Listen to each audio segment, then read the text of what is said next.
Hello and welcome to a Bergkamp Wonderland and Arsenal podcast. I'm Gimli, and tonight my guests are, first up, it's Danny the RAC.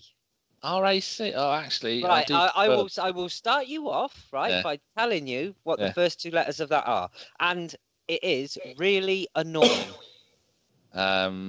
Chap, cheeky monkey. We'll go. Do you know what? We'll go chap. Yeah. But yeah, because I've warmed to you a little bit more after speaking to you. You've still annoyed me. Yeah. But I've warmed to you a little bit more. Well, I've had a busy day flogging old cars. So you've had a busy day, but you still find the time to fucking spend most of your day annoying me. Well, that's what it's for.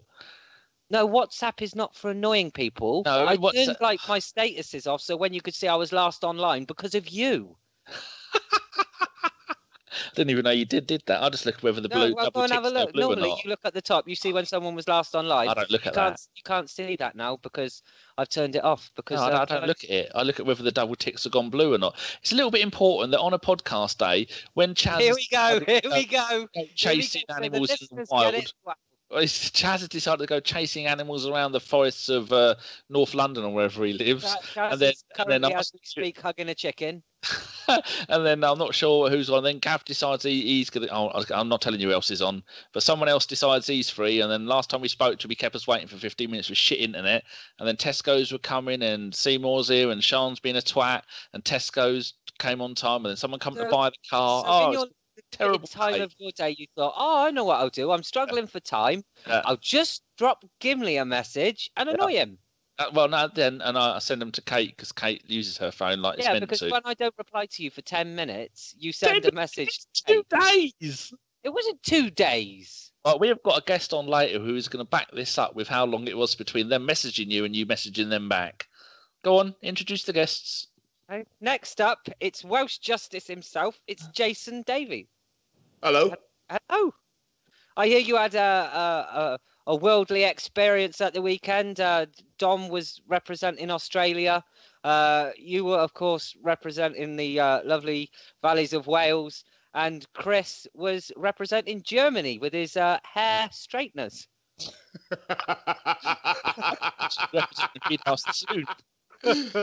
That's actually very good. Thank you very much. Yeah, I've got it written here on my notes. When we were having our pre-pod talk, I thought, that's quite a good joke there. Yeah. 5 years to get the gist of it. Well done, Gimli. Thank you. Yeah. At the weekend with the boys. So Gav, Dave, Neil, Simon, Carl rocks up Friday night. Poor bugger is knackered. Fair play. He still made the effort. Superb. Hats off to Carl. There was a couple of pictures there that looked like you'd been caught doing something. I mean, Jason, you looked particularly ropey at certain points. Did the man from Australia finish you off? No, Jeff and Raj finished me off. No, it was just a top weekend. Got to see all the boys. It's like you end up running around. Because it was Dom's first time over, we did all the touristy stuff as well. So you're a foreigner too.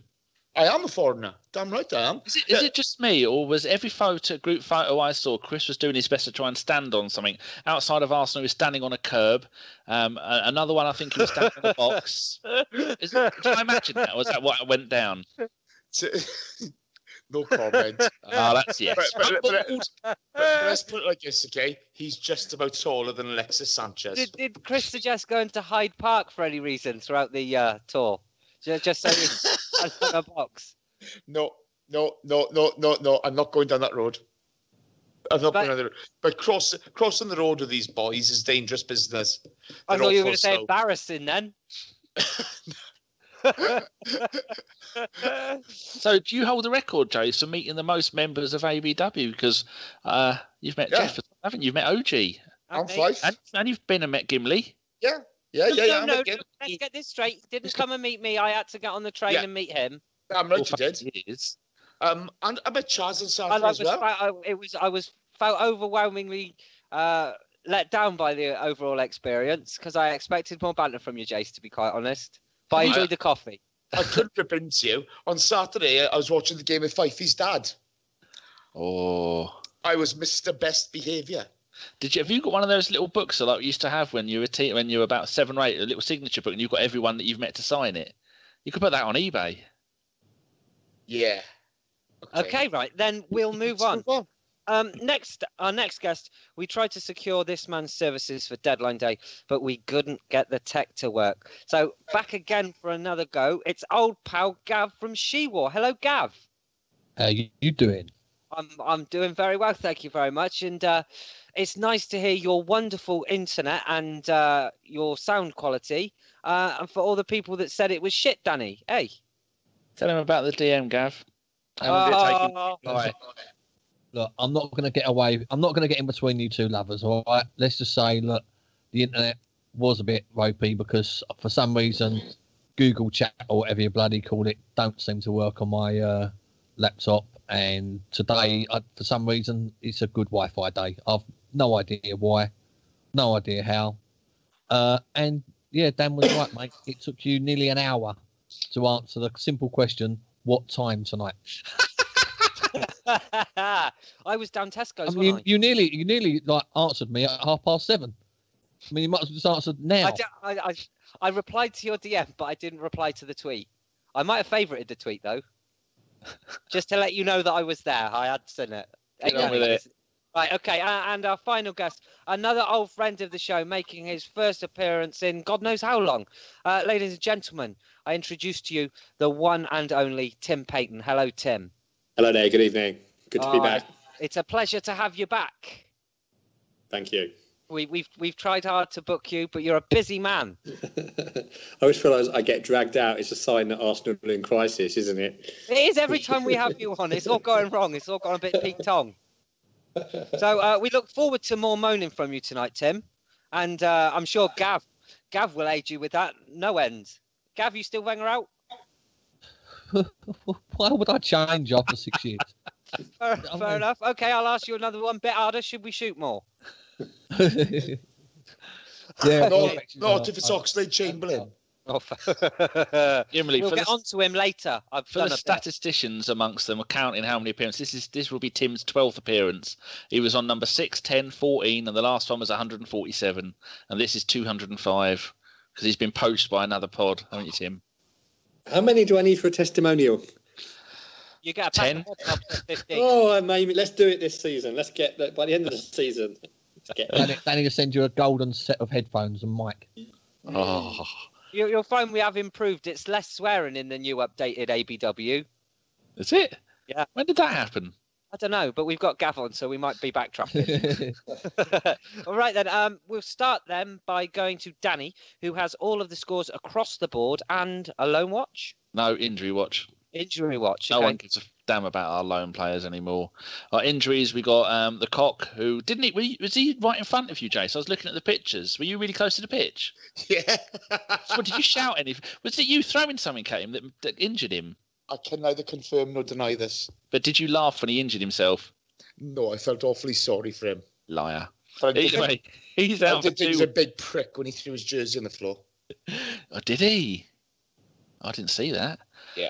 Oh, anyway, he's out for 2 weeks of a hamstring. Santi Cazorla, it says here 2 months. He's now missed 327 days. I think he's going for the 365. Then he gets himself a bloody Jesus. What the hell is that?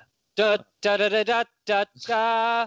Oh, it's fun. What are you doing? Have we got some kind of special announcement? That wasn't me, by the way. I just did the backing. No, I'm just looking. It's Tim. He's got background. He's moving furniture again. I know. I think there's thunder in Finsbury Park. Oh dear. That's Oh, right. now You my- blame the thunder. When Now the dog farts, cooker's that's it. beefing. When you fart, you blame the dog. That's it. I've had the troubles lately. Right, we've got the under-23s. They went to Man United and we beat them 2-0 with a magnificent free kick from Reece Nelson, who I think is still only on about a couple of £100 a week because he's only 17. But when he signs a new contract, but people are clamouring for him to get in the first team. So I think we will see him get a few Europa League games and League Cup games. And De Silva, what is his name? I don't know what his first name is. De Silva scored the other one. So in the under-23 league, we are now second with 9 points behind the leaders Liverpool, who will have the Ox playing for their under-23s sooner rather than later. So the next one is the under-18s. We went to Chelsea and we lost 2-0. Don't care about that. No one of any note did anything important. We have got a few more double-barreled surnamed players, though, Gimli. Oh, let's have them. We have got Vontae Daly Campbell. Well, blatantly monster raving loony party. Yep. And we have Tyrese, John Jules. He sounds like a Radio 1 DJ. Labour. And this one is Bailey, spelled Bayli, Spencer Adams. I think Clearly Lib Dem. Clearly Lib Dem. So there you go. We've got them to look forward to. They're all about 17 or 18.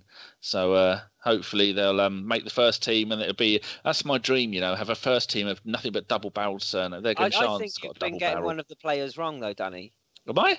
Yeah, because you've been calling him Eddie Nikita. And isn't his name Eddie Nketiah? Same thing. You said those two things you said sounded exactly the same to me. Did they? They certainly did. Just to be honest with you, Danny, if they sounded the same, I'll go and get tested. I have been tested. Positive. The calories. My calorific content was positive. I reckon if I stuck a straw in you, I'd get Capri Sun. Oh, hello, cheeky. Get on with it. Anyway, that's all done. It's your bit. I've done my bit. Oh, okay, I'll do my bit then. I'm watching West Ham v Huddersfield, and I'm just counting down how long before Carroll goes off injured. I did see there was a tweet today from someone on Twitter that said if it got 1,500 tweets, he'd run onto the pitch with a pair of dildos. I retweeted it. I know you did. I did too. And was it either slap Slaven with them or hand him? This person is called West Ham Stream, and it says, if this gets 1,500 retweets, I will pitch invade West Ham v Huddersfield with a dildo in each hand and lob them at Slaven Bilic. And it has had 6,000 retweets. Get in there. It's going to happen. Clearly go on there with 8 dildos now, then. Yeah, I don't know where you're going to hide the rest of them, but that's his own personal business. Oh, that's not a nice thought. No. We'll continue the show by talking about our 3-0 home win against Bournemouth. For his thoughts on the game, we'll go to Jason, who was there with a VIP. All right. Hello. Oh. Now it's your fucking bet.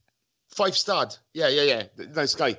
Well, I was talking about Dom, really. Oh. Yeah, I mean, whoever you want to pick as the VIP. I mean, I think we can all agree it wasn't Chris. Yeah, I think that goes without saying, No. Do you know what? After the transfer window, you were just wondering what the atmosphere is going to be like. It was pretty positive, to be fair. There were some rumblings, especially when Alexis came on. But it was nice to see Arsene select players in their correct positions. That helped. It was a really competent performance all round. A few stray passes here or there by the guys at times, but we worked space well. Danny Welbeck off the ball was superb. His running, the effort he put in. Mesut Ozil as well, defensively. He did what people have been crying out for. Closed a lot of space down. The only frustration, he got caught offside about 4 times, and there were silly ones as well, which is a bit annoying. But we dominated the game. Bournemouth didn't offer a lot, to be fair. Great to see Welbeck get the opener. He's not the greatest in front of goal. Shout out to Raj saying he'd never score in a million years, and he gets a brace. But yeah, some good work down the left-hand side by Kolasinac. Good cross. His shoulder went in or whatever. The Lacazette goal. What a ball from Mesut Ozil. What a ball. Phenomenal. And a really smart finish from Lacazette, which is what we're crying out for. We're crying out for a player like that. And, it's time to give him a run in the team. Why he wasn't picked at Liverpool is, I don't think there is an answer for that. And Welbeck's third was magnificent. Great finish. Nice ball from Ramsey. Our pattern of play throughout the game. You could see us building. We played some lovely football. We really did play some lovely football at times. Thought Xhaka was good. Ramsey was great. Welbeck played well. Everybody had a decent game, but it's only Bournemouth, isn't it? So, going on to the Cologne, then Chelsea, there'll be more acid tests than that one. But It was a professional job. Shane Coughlin getting injured, not nice. Tad theatrical. We thought he was trying to buy a free kick. But, Alexis got booed when he came on, but reacted in the right way, put in the performance to, alleviate that, so to speak, turned the crowd. It was an interesting game. It was, the atmosphere was okay. It was decent. It was a nice afternoon at the office for us after the rubbish we'd seen at Liverpool. Mm. It was. It's nice to see that the boys put in a performance when you were all there anyway. But Gav, we'll go over to you and we'll talk about Welbeck's double. We've talked before, but does he deserve to get in this lineup? I mean, 2 goals, 1 assist. I think the thing about him is he's so frustrating as a player because we know he can have games like that. And games like that don't come around very often. What's your take on that guy, Walbs? Well, I mean, I've got a bet with a mate of mine that he don't score 10 goals this season if he gets 30 starts. So I think I might as well give the fella his score now, to be fair. Welbeck looks brilliant outside the box, and then he gets inside the box and he just loses it. I mean, he just absolutely loses composure, and the amount of times he swings a leg and it hits his standing leg, and his first goal come off his chin and his shoulder, didn't it? And then the second goal, he took it really well. So he's frustrating because he just needs to really, if he really sharpened up his finishing, then you've got to play him every game. You've got to play him every big game of the season. But there's too many times where the ball goes over in the box, it lands to him, and he fluffs it. But you can't knock him. I mean, he had the chances against Bournemouth, and he whacked them straight in. But he's just so frustrating. And as Dom said, he works immensely hard outside of the box. He tracks back, he runs, he creates space. He looks good on the ball. He doesn't give the ball away too easy, and it's just frustrating that he just don't get the goals that he should do, really, for a player with his talent. And Tim, do you agree with that, or do you think that this is a freak occasion and that effectively he isn't good enough to be in the first 11? Oh, he's good enough to be in the first 11, but a first 11 that's going to battle for 4th, not first. I agree with Gav's assessment. His all-round contribution is great.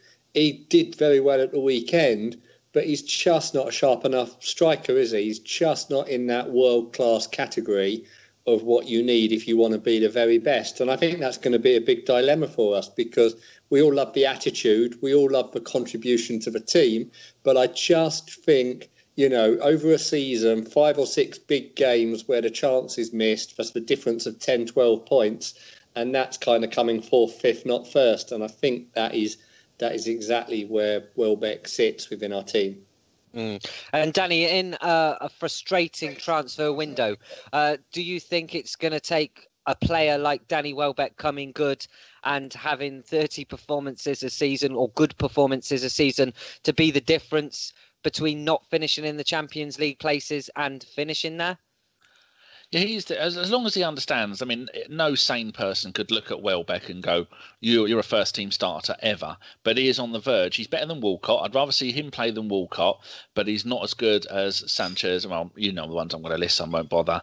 But it's good to have a player in a squad like that, and hopefully he sees that that's his place. And like one of those two was already, or them three were saying that if he carries on scoring, then he will get games, and that's what he needs to do now. Like I think Gav said, the first goal went in off his ear, but the second one was well taken. And we need to have squad players. That's been a problem over the years that we've had. We've not had enough quality squad players because our best players would sometimes leave, and then we'd have the also-rans like Walcott, but the ones that could never do it every single week like we need. But Welbeck is one of the highest earners at the club. So I think sometimes you've got to look at it like we've got to get value for money out of him, which we haven't had, whether that's been down to his constant run of unlucky injuries. But you look when he's come back, that goal against Man United, that goal, what was the one we scored? The goal against Leicester. Yeah, wow. Came on, scored a magnificent goal, and we won that. Was it 4-3 or was it 3-3? No, we beat them. Yeah, we beat them. Yeah, that was last season. 2-1. Oh, I'm thinking at the beginning of this season it was 4-3, wasn't it? Oh. Yeah, and then that was He scored in the clock end, I think. Anyway, my mind's babbling. So my point is that he needs to understand that if he's going to carry on playing the way he has been, he's a squad player, but he's a good squad player to have. Now, I don't think anybody would have ever thought that Welbeck would ever score 2 goals in a game again. I thought it'd be the end of the world and the end of time, but he's doing it. And I think he's going to be the kind of player that is going to be in the Europa League games. He'll be starting most of those. And occasionally, if Ozil and Sanchez aren't wanting to play, or if Wenger isn't wanting them to play in the Premier League games, especially the big games, then they might get him to start. But then I think he scored the goal against Man United, and that was a big game. That's the sort of thing that Ozil and Sanchez never do. They never turn up for the big games. So you never know. Maybe it's just been his injuries over the years that have been keeping him out, because he's been really good for England. He was half decent for Man United as a substitute player, but I don't think I know where his best position is. But he started all the big games for Ferguson in Europe. Well, I don't know about that because I'm not a Man United fan, but I'll believe you. Yeah, he did. This is the thing with Danny Welbeck. If he could transfer his technical ability outside of the box into the box, and as we've already alluded to, finish the chances he gets, he'd be great. But he just doesn't, does he? You know, it was nice to see him grab a couple, but we need him to put the ball in the back of the net more often. But do you think it's because he's been spent so much time injured that we're now only finally beginning to see that the player that he has been for Man United and has been for England? No, I think he panics. He gets He's touch missed of a the load of Walcotts. chances this year as well. He's missed a load of chances already this year as well. Yeah, yes, and this is the thing. I just think it's, with some players, it's a mental block, isn't it? He's a good squad player to have, though. He's important because he can bring on and score goals. But as long as he understands, you're not going to be a first-team regular. I will say something as well, Jason. We'll stick with you. Kolasinac as well. He's had 2 assists in 3 league games, and both of those have fallen to Welbeck. So do you think that there maybe could be a little bit of a partnership going there? Kolasinac crosses in the ball, Welbeck headers, comes onto it, good crosses. It's positive, isn't it? What do you think about Kolasinac and the fact that he's assisting Welbeck? Well, look, it came in off his year, as we've said, okay. The goal on Saturday. I think with Kolasinac, he's strong going forward. He wants to get in. He wants to put the ball in the box. I think he'll end up the season having a host of assists. I'm more concerned about him defensively, but they didn't offer a massive amount going forward on Saturday. I think it was just the Defoe hitting the post was about the length and breadth of it with him. But, he's great going forward. He's got that effort. He's going to become a firm fan favourite. He's already showing that. But defensively, when you look back at that Leicester game and he goes walkies in the box, that's something to worry about, But again, he's fresh to the club. So they need to form partnerships, etc. But that was a basic, I remember people saying, it's the first time he's ever played that position. Kids know, don't go walk about in the box. Mark your area, mark your man, etc. So he's a passionate guy. You can see it in him. He just wants to get forward. He's got great skill set going forward. He's like, he's like a tank. He's bombing down that left-hand side. It was nice to see him play that position. Bellerin on the right, him on the left, as it should have been at Liverpool. Let's give him some time and let's let him settle into the team. I think he's going to contribute this season. The last time I saw a player that reminded me of him, where he's running down because we've had years of the Ox and Theo, where they run down the wing and then they get knocked out of the way. The last player to do that was Gnabry for me. That he was so big and stocky, they'd run down the wing and no one could stop them. And I swear that when Kolasinac at the weekend, people were coming up to him and someone's running by the side of him, and I thought they're not going to get anything on him. He's just going to keep on going until he wants to cross the ball. It's just fantastic. What a player!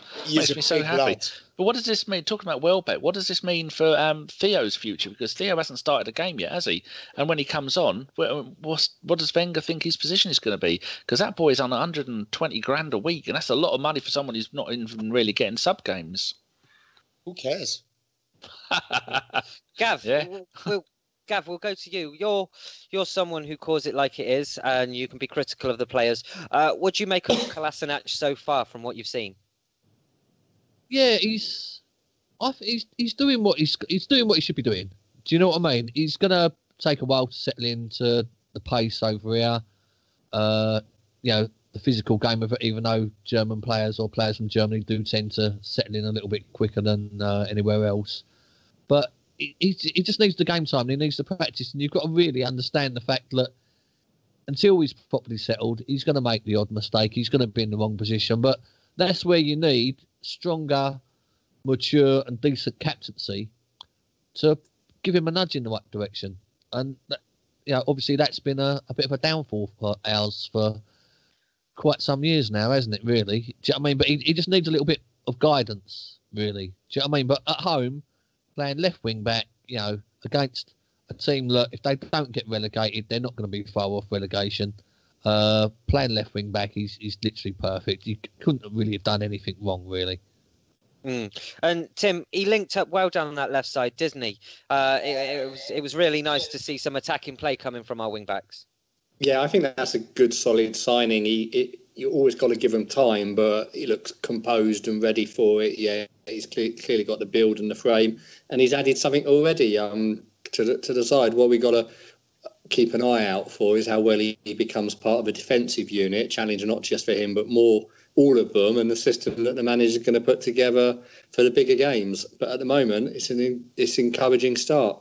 And we'll stick with you, Lacazette, with a proper finish from a proper number 9.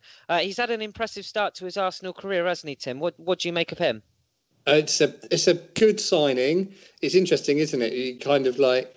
We've got France's second and third best striker. The first one is just far too expensive for us to have. But they've got very different attributes, and it's going to be really interesting to see the dynamic of how they're used and also the dynamic between them and the manager, because, of course, in many ways, having a good season for Arsenal, which means getting picked by Arsenal, may well elevate one of them above the other in the French squad for the World Cup, which is at the moment sort of first, second favourite for that tournament next summer. So there's lots of really, really interesting things to watch between in that setup. But Lacazette getting on the end of chances, finishing a little bit more pace in the spearhead of the attack, it's going to be good to see. Definitely. And Jace, as we're all aware, Lacazette and Kolasinac weren't present versus Liverpool. Does this game back up Wenger being wrong for them not starting at Anfield? No, the scoreline at Anfield backs that up. Like the Liverpool game, ridiculous start to finish. Saturday, Bournemouth didn't offer a massive amount. We dominated the game. Even when we had 10 men, they didn't look as if they'd do anything. No, I don't know what he was playing at there. Whether there's rumours flying about regarding the Ox, etc. But why are we when we've bought in the best left back in Germany last season? Do we put Hector on the left-hand side, Ox on the right, playing, it's just ridiculous. I don't know what's going on, whether internal politics have affected things or there's so many rumours flying around. You couldn't pin the tail on the donkey on this one, but, the kick up the backside we had at Liverpool, we've reacted well to it now. Now we get 2 more games. We've got to build upon Saturday and really move forward. The guys on the pitch on Saturday couldn't do any more to, put it right. Now, 2 more wins and let's start to build. I've gone. I'm done. Okay. I'll go to Gav next. Do you think it's any coincidence that our results have got better without Oxlade-Chamberlain in the team? Do you think that he may have been disruptive to Arsenal's performances, or just not having him in the team just highlights how much we don't actually miss the fella? I think the problem really was Wenger trying to persuade Ox to stay by making sure he started him every game. And he was shoehorning him in, and it was much the same with Bellerin as well. Because obviously there was always the fear that Barcelona would make a bid on him, so he's trying to shoehorn him in as well. And as I've probably said about 5, 6 years, 3 years, 2 years ago on here. The less choices Wenger has, the less likely he is to pick the wrong one. So by having one player less, it gives him one more mistake that he can't make. And, you know, the formations that he's had out so far this season, bar Bournemouth, have all been a bit wonky. So, yeah, you're right. By getting rid of Ox, he's just got rid of somebody who's trying to shoehorn somebody else somewhere else because of it. So it's done us a favour, really, because it's just stopped another cock-up by Wenger, really. Yeah. I know, I completely agree. Danny, obviously, we've all seen the abuse that Oxlade-Chamberlain has succumbed to on Twitter. Do you find it funny that in his last game he lost, and in his first game... Actually, no, I'll put a different spin on it. In his debut for Arsenal, he got thumped 8-2 by Man United, and his debut for Liverpool, he got thumped 5-0 by Manchester City. How much does that tickle you inside? I suppose it'd be trendy to say a lot, but I don't really care. Do you know?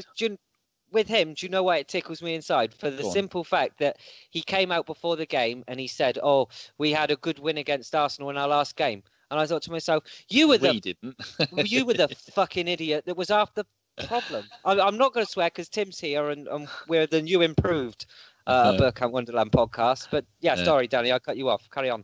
That's all right. I do it all the time. No, I don't really care. People need to remember that he's not an Arsenal fan. He's not an Arsenal product. Wasn't really anything to do with Arsenal. We got him from Southampton. He was a product there, and I think he's always been. I'm sure it's him and Walcott are both Liverpool fans. Well, I know you can be one fan as a kid, and when you're growing up as a footballer, you tend to change. Like Ian Wright. Well, I don't think he was an Arsenal fan growing up, but then he is an Arsenal fan now. So no, I don't take any satisfaction in seeing the Ox do badly. He's been magnificent in the many times that he's played for England. Towards the end of last season, he was brilliant, and he's just. If you weren't an Arsenal fan, can you honestly blame him for not wanting to be there, being played in every single position, but playing in goal, and knowing that you've got Sanchez and Ozil that are going to be playing in the two positions that he wants to play in, he's never really going to get a chance. If anything, I'm grateful that we got 40 million, possibly rising to 50 for him. That's what we've got to thank him for. So Dan, apparently his behaviour wasn't good in the lead up to him leaving. You know. No, the FA Cup final thing. No. Well, no. Apparently, he kept on telling Wenger, "He's staying." Yeah. And the week before, whatever, he walks in and says, "No, I'm going." Apparently, Wenger lost it with him. Well, he's a confused bloke because he was on the verge of signing for Chelsea. I don't know if you want to go and win stuff. Dan, no offence. Sorry, Tim. Fuck him. So can you shed any more light on that, Tim, as someone that might know players' conduct behind the scenes? I think that there's a wider issue here, which is Arsenal in their setup, both their manager and their contractual people, not being close enough to the players or not reading the situation right. As I understand it, it was far more likely that Oxlade-Chamberlain would go. He was looking for a new challenge. He was, dare I say it, because some people get so upset, not particularly impressed by the manager anymore, wanted to go somewhere else.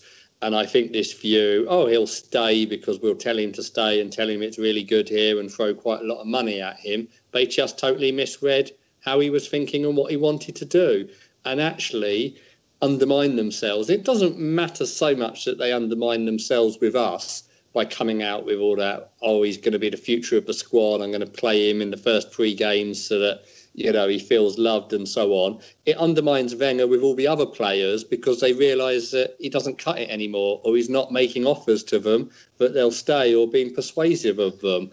And of course, the other key players who've got contracts to sign are in exactly the same position. So I think some of what I just heard being aimed at the Ox is a little bit like sticking half a head in the sand and not facing the real situation that we've got. Tim, bear with me a second. Can you tell me what Oxlade-Chamberlain has done in the last 6 years to earn a new contract? I totally agree with the fact that the negotiating team and the manager, we don't perform as a top club in our negotiations with players. I totally agree with that. But Oxlade-Chamberlain has never really delivered for this club, other than in a couple of patches here and there. Never. Well, he's bang average. I think he was a squad player rather than essential star player that you want to keep. So I probably agree with you. What I find perplexing then is the judgment inside our club which made a huge fuss about wanting to keep him, which offered him that huge contract to stay, and it still didn't end up right. In effect, I see an awful lot of fans taking that point of view, but that almost implies that they no longer trust that Wenger's got the right judgment because he didn't agree with it. No, I agree with that. But, you know, I mean, Oxlade-Chamberlain, to get 40 million for him, I think we're laughing. You know, you've got to take that all day long. You've got to take that sort of money all day long. I think you do. Of course, you'd rather see it reinvested. Yeah. But I think we might come on to that. What troubles me, not so much that in isolation, but the way there just doesn't seem to be any strategic intent or purpose to this transfer window at all.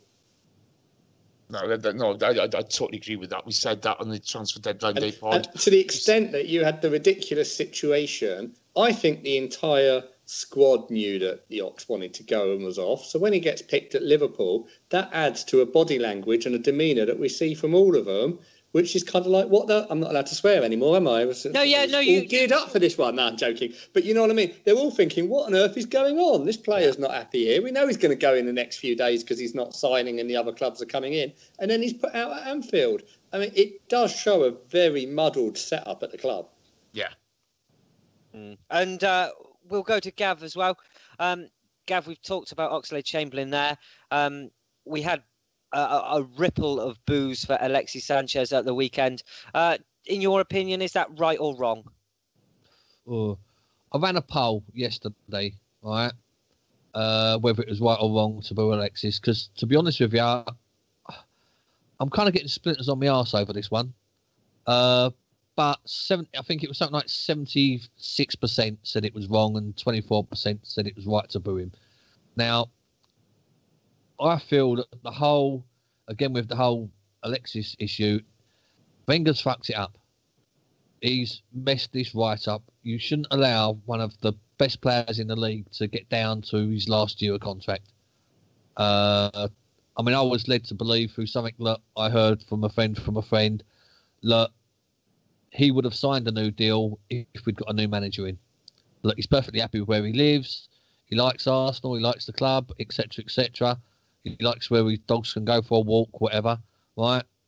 But he doesn't actually particularly enjoy playing under Wenger, and he sees where the problems are in the club, and there's not enough top-class players in the club, which everybody else can see anyway. So I think really the boos that are aimed at him for him getting sold should really have been aimed at Wenger, really, because you didn't really see him coming out making interviews or kicking up a fuss to leave. And really, I mean, he seems like he's perfectly happy to see his last year of his deal out, which, again, is a stupid decision by the club to do so. So it's all a bit confusing, really, but I can't really blame Alexis for it, really. You've got to hope, really, that as a professional, he gets his head down, he knuckles down, and he plays to the best of his ability for the whole of the season. Whether or not he's going to do so, again, that's down to the man management of Wenger. So it's just one of those. But like I say, I certainly wouldn't have booed him. I'm not sure whether I would have sung his name. I probably would have kept my mouth shut on both of them, really. Fair enough. Jason, what do you make of it? For someone, I mean, you were there at the weekend. How do I word it? I mean, how much booing was there, would you say? Was it large parts of the ground or just an underlying ripple? It was audible. It wasn't a ripple. It was a damn sight more than a ripple. But look, the fans pay their money. They let him know how they felt. I saw nothing wrong with that. Nothing wrong whatsoever. They paid their money. They let him know he felt. As soon as he's on the pitch, he got supported. And he responded in the right way. He may not have been in the press. He may not, be giving interviews to the press saying he wants out and what have you. But he's definitely been trying to engineer a move. He's definitely been doing that. So, as long as he performs this season, he'll get his big fat signing on fee wherever he goes. Unless we sell him in January.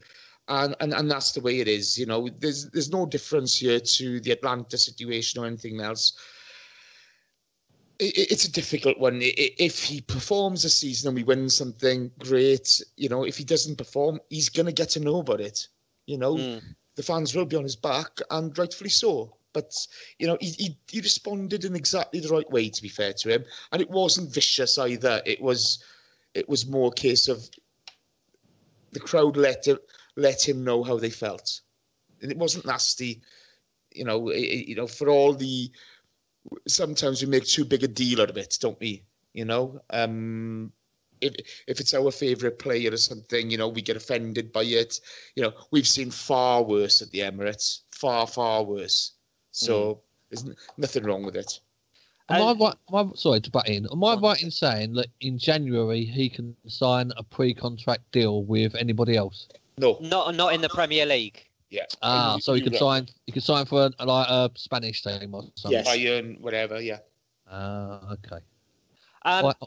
It would be very, very Arsenal to see him go for 25 million in January, wouldn't it? Yeah. Do you think there's no chance of him staying, Tim? No. Wow. It was quite upbeat to that point. But he's gone, isn't he? We knew he was gone in the summer. He's been engineering a move all summer. You know, for all this thing of... Well, when you say engineering a move, I don't think he could have done an awful lot more to put pressure on. I mean, Ozil is engineering a move because he's refusing to sign a contract, and he will do I expect it's actually more likely that Ozil will sign one in January than Sanchez, because I would have thought he'll pick somewhere with sunshine and a lifestyle and take the big signing on check. It may even be Turkey, although it may be a touch too early for that. He may be thinking it's a couple of years yet. But the only reason that Ozil didn't get involved in this game in late August is because no other club wanted him. Yeah, exactly. Nobody wants him. Otherwise, the same would happen. I do, you know, it can sound very, if you like, very technocrat and quite cold to take the view. People talk about players like they're like us, supporters. They're not. They're employees.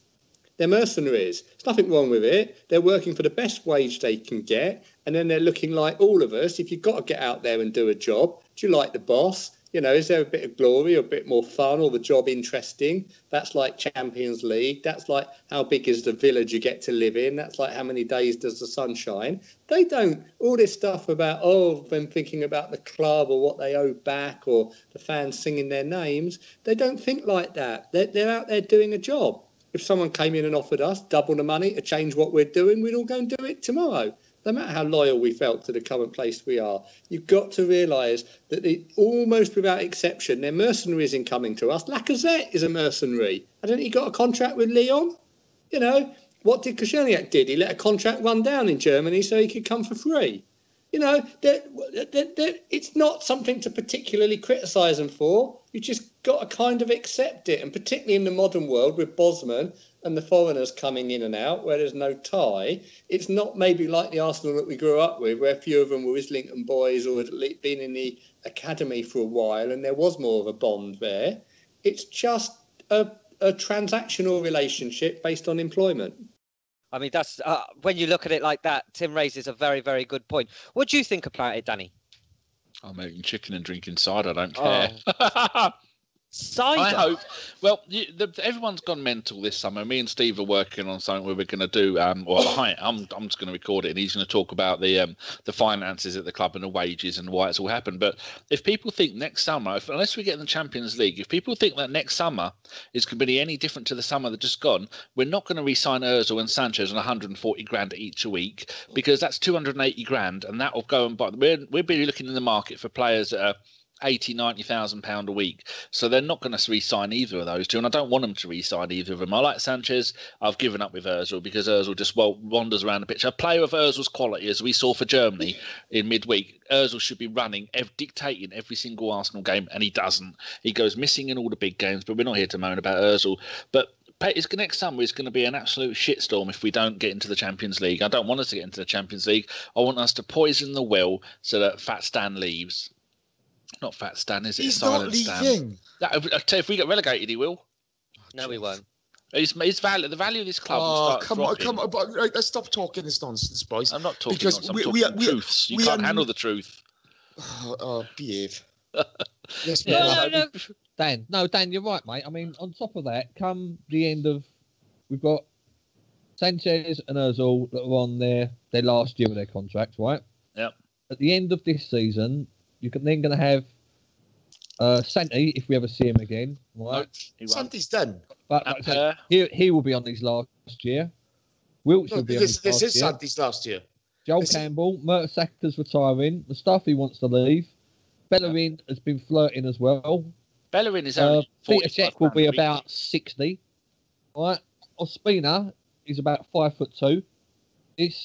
And then obviously you've got Debussy, Jenkinson's on loan, Akpom, Perez. You've got Ramsey will be down to 1 year to go, which is the red flashing light. Shelny will have gone through a World Cup, almost be at retirement age with the Achilles. It's a huge issue. But I tell you what, it's really, really tough. But I tell you where it's a cliff edge is getting in the Champions League or not. Yeah. Because if 1 year you can almost ride it out, it's a bit tougher, and actually it's had some impact this year because I think if you'd step into it, it was one of the reasons why Lamar turned us down. I think he also didn't really fancy the manager from what I hear, but not being in the Champions League.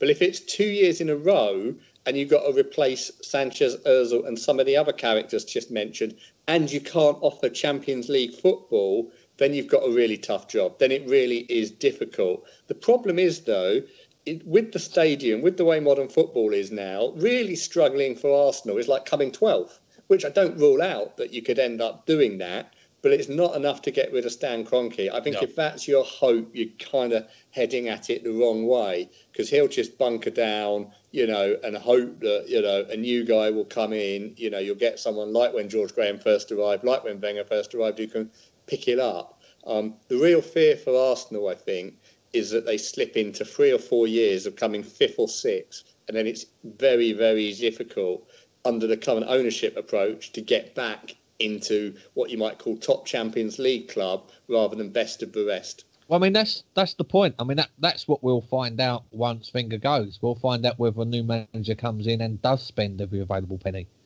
in the transfer windows. Or is it, as you said before, Kroenke trying to make sure that there's stock holding money in the bank? But it will alleviate and completely get rid of that question. But it kind of will to a point, but don't forget the problem they've got because of some strategic decision making they've made that's been very poor. They're not going to have that much money to flash around. And the biggest mistake of all, Ivan Gazidis at the fans forum at the weekend was apparently suggesting that they had people doing game theory. Well, if they do, they ought to sack them because they got it totally wrong. But one of the things they've totally misread is what was going to happen with the transfer market. So while they left £60 million in the bank, that 60 million a couple of years ago could have bought you 2 world-class players at 30 million each. Now, that 60 million won't get you 1 world-class player. They've had it sitting there with Barclays paying interest of 0.5%, while capital asset value of players has gone up by more than 100%. Yeah. And so, they've absolutely blown the kind of period of when they had relative financial strength, compounded by not using a wage bill really well. That was a summer where we only bought Czech, wasn't it? Yeah. It's quite that is the particular summer, but it's actually been a thing of 3 or 4 years because we haven't used all the resources available to us. And people say it slightly mockingly, like Chelsea buying and selling. But, you buy someone. Look at Schürrle, it was one example. There are others. We can all look at players where Chelsea have spent 25, 30 million on a player and then sold them for that or more because it's going up. What's the harm in having a couple of very good players who sit on the bench for a year, don't get many games? I mean, if it hasn't quite worked, you sell them on for a bit more. It's a lot more sense than it's sitting there in cash. And we are going to really struggle with the fact that our kind of kitty that's been saved for a rainy day is only going to get 1 player now, whereas 2 or 3 years ago it would have got 2 or 3 of them. But so it's tough. It's going to be tough. Yeah, but it's more than just the Schürrles of this world. Fifey's been talking this for a couple of years of this now, where you look at the amount of players Chelsea have out on loan. They make money on all of those players. As Steve will tell you, they get revenue from those players. Okay, there's a constant revenue stream from these guys. Okay, it adds to the capital value of the club, obviously, because they're your biggest assets down the line. Yeah, it's almost like they're running a factory. Yeah, exactly. But in a way, what's wrong with that if that's creating Nothing. More choice of players you've got for your team and or more revenue to invest in your squad. I totally agree. I mean, one of the things we've been speaking about on the podcast over the last few weeks is the mismanagement of, of the playing squad, getting players in. That Czech transfer window was the most ludicrous, pathetic summer business we've ever done. It was shameful to this club to bring in one goalkeeper. I'm more at the point, as we've spoken about contracts coming to an end, we do not seem to be in a position to be able to tie down, a first-team squad to long-term contracts in an efficient manner anymore. We're all at sea.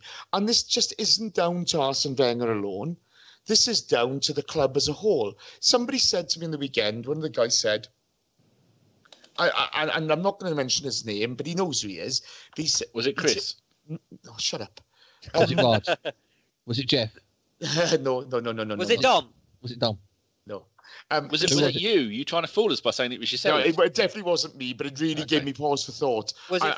The person in question is what he thinks Wenger's done. Okay, he thinks Wenger's done. Time to go. It was Jeff. Definitely Jeff. Yeah, but he turned around and he said, Arsene Wenger's the one person holding this together.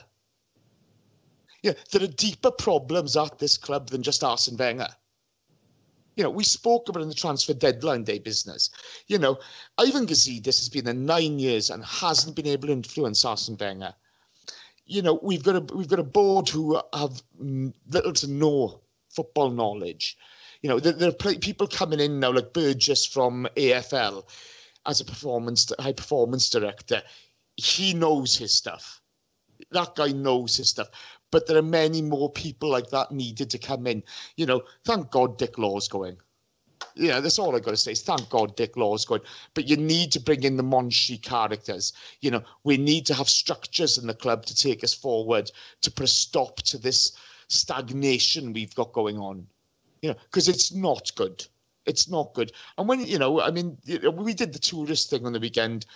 We did the stadium tour, and you see these world-class facilities.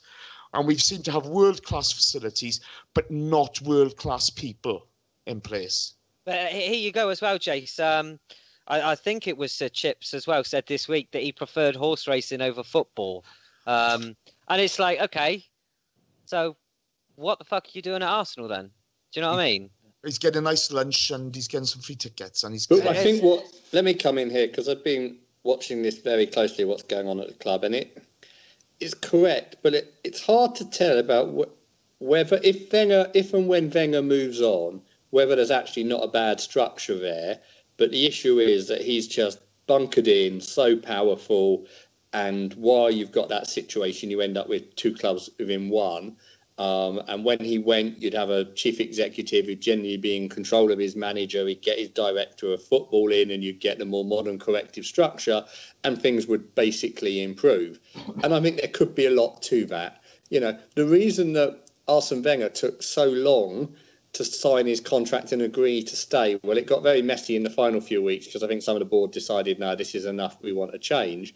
But Wenger was waiting for Kroenke to arrive, not so much to sign the deal, because I think he probably knew that he could get a deal past Kroenke, but he wanted Kroenke's commitment that in signing another deal, he wouldn't have a director of football imposed on him or this catalyst of change that was promoted.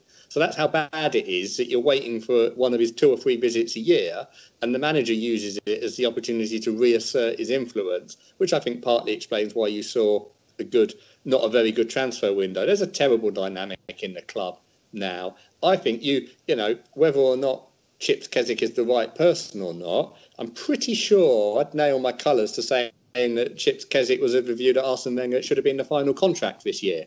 It's one of the reasons why Wenger goes on about, it's so difficult and I'll write a book. But none of it matters because none of them has a single share in the club, any equity or any decision-making other than Stan Kroenke. He's got 67% of the club. The rest of the boardroom have got less shares than me. Well, less shares than me, in the way that the AST is just left with a few shares. They got nothing at all. And that has become an incredibly dysfunctional dynamic. And what we've seen in the transfer window is just a continuation of, I think, what even people who gave the benefit of doubt in recent years have seen a club that isn't joined up in how it's run, and a manager that's been given complete power and autocracy over the club, but that's now become something that's very bad. Whereas a few years ago, you might have said, well, thank God he has got that because he's saving us from everybody else. And I really think it's a very messy way out now because it will bed down around 2 more years. The next manager's fucked. Yeah, well, I don't know. You know, you never know in football, do you? This is the thing, but it's been messy for a long time. You know, it's been messy since the Fisman-Dean business. You know, it's not been good, is it? But, you know, I mean, Arsene Wenger, you know, he's due a lot of blame. Let's make no bones about it. That's all we can hope for this year is a really good league campaign. You know, win the Europa Cup, finish 4th, you know, get back into a position of winning at the moment and hope we get a couple of people re-signing contracts at this moment in time. So that, you know, whenever Arsene does leave, you know, the next guy in doesn't have a horrendous job to look at. But we've literally, as it stands at the moment, right, between now, if no players sign any new deals, between now and the end of Wenger's contract, right, Czech will be, like I say, I have no idea how old he'll be, but he's too old now anyway, right? Yeah.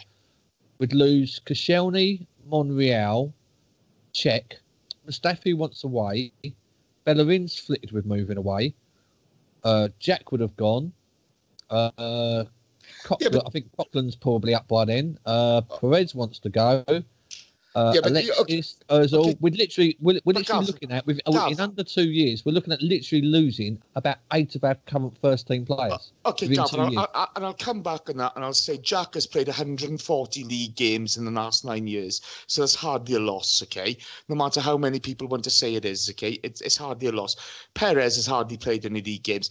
Koscielny's coming to the end of his career. Santi's coming to the end of his career, okay? There's a natural progression in that. There's Chambers, there's Holding. You know, there are young players coming through as well. He wanted to sell Chambers. I know, and I'm not a fan of that sort of thought at all. You know, he's a good young centre-half. But, you know, it all looks doom and gloom at one point. But, you know, you get a couple of good youngsters coming through. You know, you'll make a signing here, you'll make a signing there, and all of a sudden, it's not all doom and gloom. You know, I do think there are real issues with the way we negotiate contracts and how we handle the players. I think that, without doubt, there's a real issue there.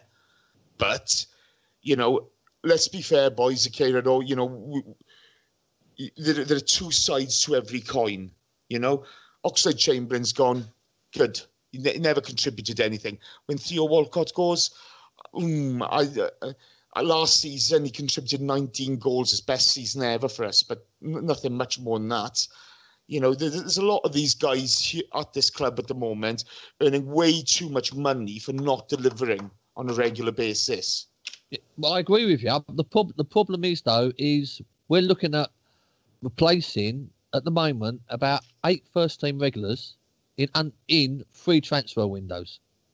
That's the state of the player is at the moment, and we're going to, like I say, like we had this year with Alexis and Chamberlain and Ozil. The end of this year, we're going to have the same, and I'm not sure how long Ramsey's got left. Ramsey's got 2 years. This is Santi's last season. Let's be honest, okay? Yeah. Oh, I mean, he's not going to play again. I don't think he's going to play much again anyway. No. As much as it would be nice to see him back, because you know he's one of the best midfielders we've had since Vieira, but it's. The point is that's how dire the contract situation is at ours at the moment. And the problem it's got to that is we've been paying too many average players too high wages. Yeah. And the reason why we could do that is the club were pig-headed enough to think they was always going to get the Champions League. And we're not always going to get the Champions League. Do you know what I mean?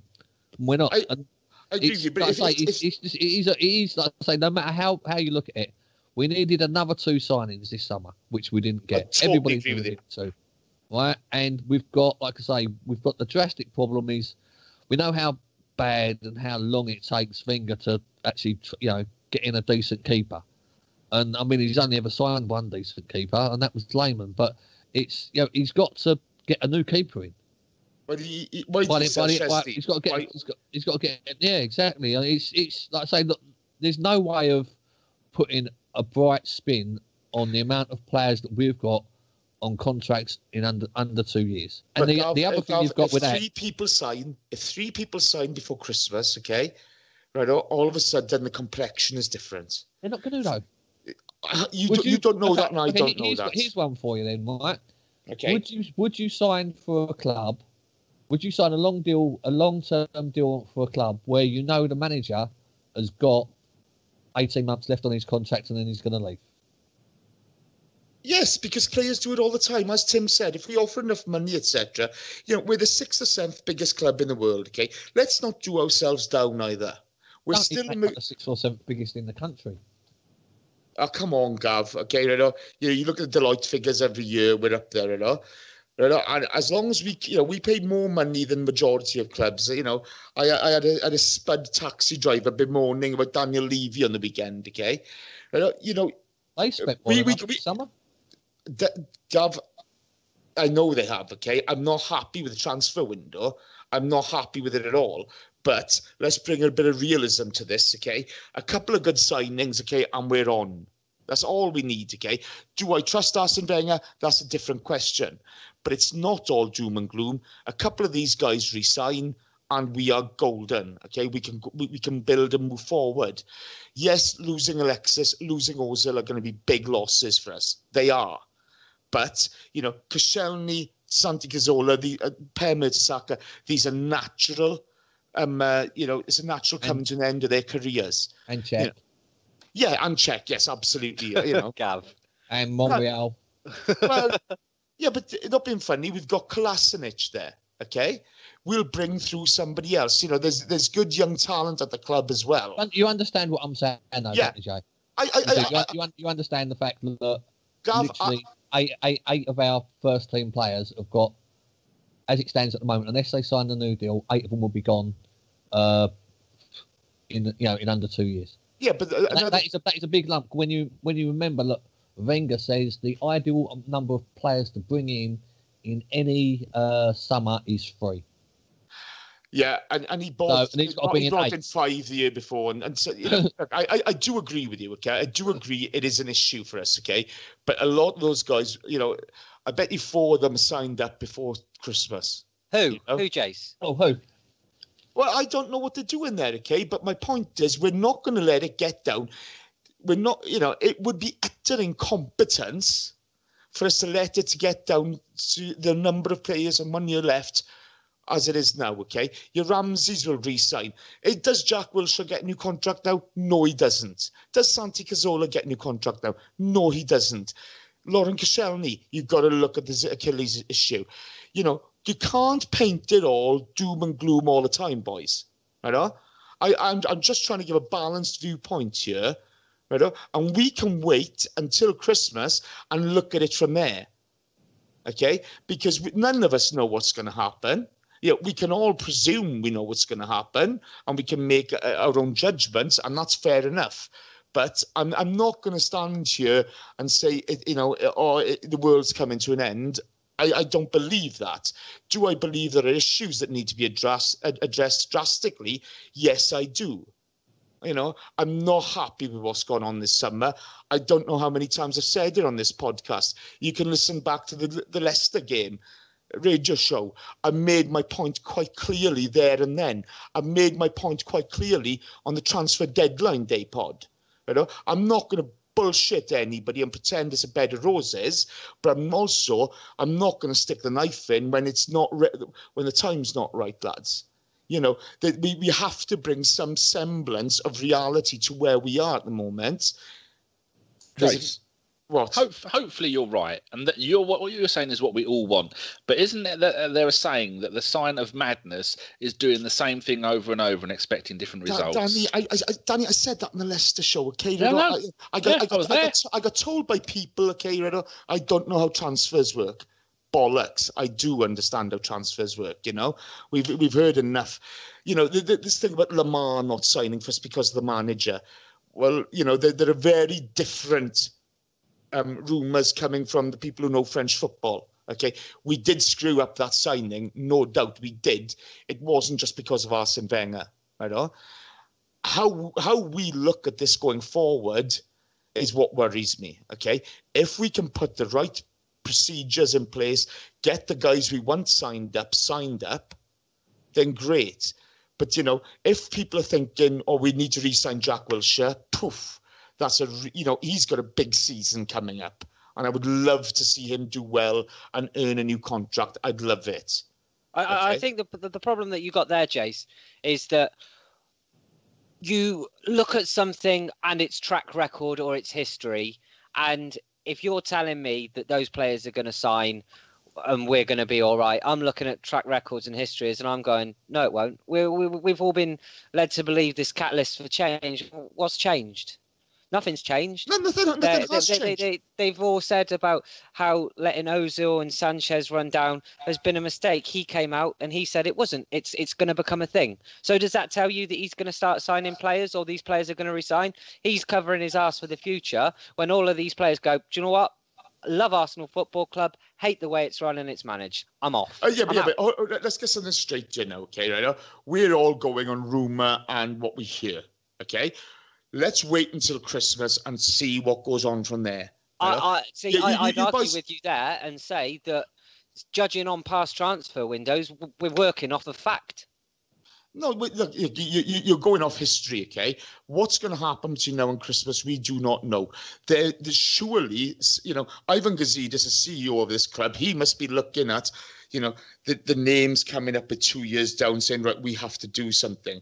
Now, whatever's happening at that club, like I said on Transfer Deadline Day, we do understand that there has been friction between Ivan and Arsene. It's about time they realise they're in charge of a magnificent football club with fantastic fans, with a great potential. It's up to them to stop acting like children and to make this work. Right? The likes of Theo, the likes of Jack, all these guys, if they want new contracts down the line, they have to prove it on the pitch. Okay? We have to wait and see. We cannot just stick the knife in at every opportunity. That's not right. It's not right. We've got to see how the season plays out, what happens off the pitch and what happens on the pitch, and then we can go from there. But at this moment in time, boys, yes, I think it's time for Arsene Wenger to go. I really do. I agree with you there, but you can stick the knife in now, because we're at a state now where we had 3 players going into this transfer window with a year left on their contract. 1 was sold and 2 didn't sign a contract. Now, not only did we, as I said previously, whether it was right or wrong keeping Alexis and whether or not he goes for a free and we've lost 75 million, plus then we've got to replace him on top of that and to buy a player of his sort of mark. That keeping Alexis and letting Alexis' deal run out to 1 year could cost the club to replace him 175 million quid. Now, if we don't get Champions League money, Champions League football, there's no way in the world we can be able to replace him like for like. But Gav, so you can where I do agree on the other players, you can only go on what's happened this window, and this window just gone was an absolute fucking shitstorm. I absolutely agree. Terrible. I absolutely agree. I can't. This is like I say. It's very, very hard to pick transfer windows under the Wenger era. Look, which one was the worst? But along with the one that we only signed Czech, this is possibly one of the worst transfer windows I've known under any manager, and I've seen us buy McGoldrick. Look, we needed to buy a midfielder. Okay, we can stick the knife in definitively on Alexis and Ozil. Definitely. Okay, we should have tied those guys down. No problem with that whatsoever. But we can't stick the knife in with our crystal balls as to what's going to happen down the line.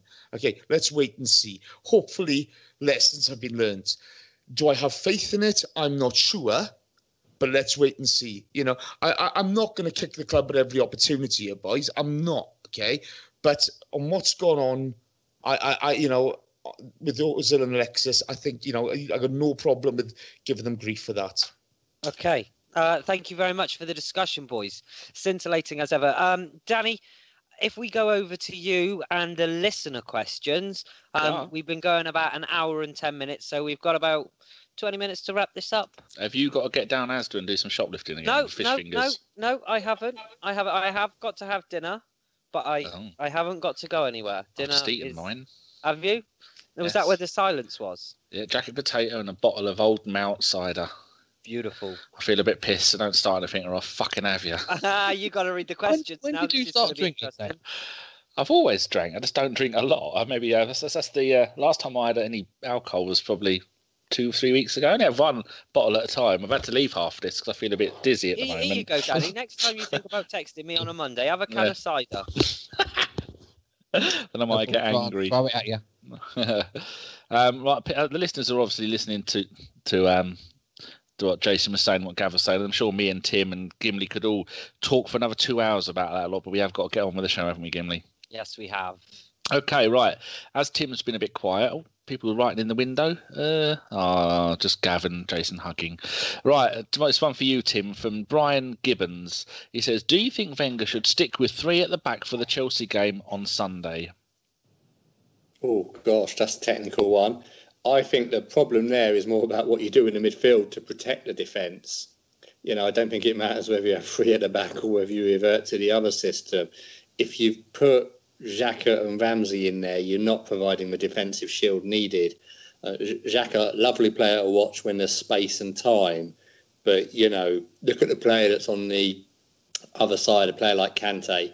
That's the problem. So I think it's a bigger question. I think he's got to think about how he reinforces that midfield and going into the game. I don't know how injured he was, but does Coquelin come in? How does he refocus it? But if he goes in with the sort of what we saw at Anfield, that same kind of setup, I don't think it's going to hold out for Chelsea. What about the cup final, though? There was that case, but it was such a one-off game for me compared to the league games and away from home and everything. I just think that, do you see it holding out away at Stamford Bridge? Oh, it is a hell of a question. I mean, you do lack mobility with Xhaka, and he's always asking Ramsey to get forward. Coquelin's not going to be ready for Sunday. I'd be massively surprised if he is. It didn't look a good one on Saturday. I haven't heard anything since, but that could be a month or two from what Dom was saying. But I think sooner or later we've got to trust this midfield and say, Arsene has to instruct them, right, hold deep, win the midfield battle and then go forward. Because would El Neni give you the defensive coverage that if you ask Coquelin to sit deep and just sit deep, I don't think you're going to get that with El Neni, are you? So it is a difficult one. I'm not sure, but, this team can perform. We're all doom and gloom at the moment, but, we smashed them in that World Cup final. We outplayed them. And so, I'd like to see us go into this game on Saturday. I know it's away from home. It's slightly different, but I'd like to see us go into it with a bit of ambition. Well, Coquelin ain't playing, so that's a good start. Right, next question. This is for you, Jason. Actually, no. Who wants one on Reece Nelson? Because this is a bit of a tricky one. Either Gimli, Gav, or Jace. Who wants it? Gimli. Yes, go on. Right, this is from Nick. He says, how should Reece Nelson be integrated into the first team given the spotlight in the media, but the success of Mbappe et al.? I'm not sure what the Mbappe bit has to do with it, but to give you his last 4 games for Arsenal under-23s, scored 6 goals. He's got man of the match 2 or 3 times, scoring magnificent free kicks against a half-decent Man United under-23 team. And he's going to be one for the future. How do you think we should ease him in? I have seen a couple of the youth games that he's been playing in. He scored a very good chipped goal. Was it against Man City? And he scored a free kick against Man United. Top bins. Absolutely beautiful goal. His best position is right wing. He's right-footed, and his second best positions he's basically a right-footed Sanchez. He does look like quite the player, doesn't he? In terms of integrating him in the team, if he's good enough, then he deserves to play, doesn't he? But all you can do is give a player a chance, and if he takes that chance, then let's see where we go. We've seen how much pressure you can put on a WOB, and we all thought a WOB was fantastic to start with. We saw a dip in his form as well. I think he's got to be managed carefully, integrated in. I would never never put him in the team against one of the top 5 or 6. I can see that as detrimental in a way for a player to start his first team career getting a thumping. But no, I think he should be used against lower league teams. There's going to be enough games though. I mean, Wenger's not going to play really many first teamers in the group stages of the Europa, unless he really has to. And he's definitely not going to be playing any first teamers unless he really has to in the League Cup. So the kid's going to get a lot of chances in the Europa League and the League Cup, and that's really going to be absolutely ideal for him. And I hope he does, Gav. From what I've seen, he looks absolutely superb. But let's not all get our hopes up. Like I said, it's a big step. It's a huge step. But like I say, they're the sort of games where he's going to learn. He's going to learn by his mistakes, and he's going to get experience. Do you know what I mean? You can't just chuck him into a Premiership game. No, but exactly. Like I say, there's enough of these Europa Cup games, and there's enough of these League Cup games. Hopefully, look, they're the sort of games that he should be playing in, and he should be starting. Well, he's got for Arsenal in all of the under-18s and the under-23s league only. He has got 22 goals in 41 games, and for England under-17s, he's got 9 goals in 10 games.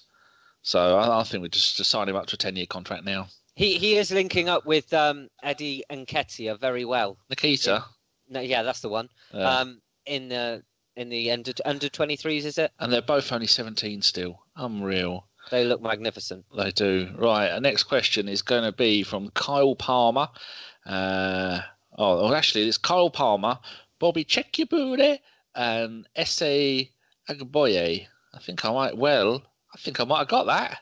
Well, I think I've done it. How does Check Your Booty come across as quite well? Isn't it Chakrabotti or something like that? I've asked him. He said he spelt it wrong on Twitter. It's actually check your booty. Oh, fair enough. Yes. They all ask, Kyle says, Europa gives a chance for rotation and game time for youth players. This is to you, Jace.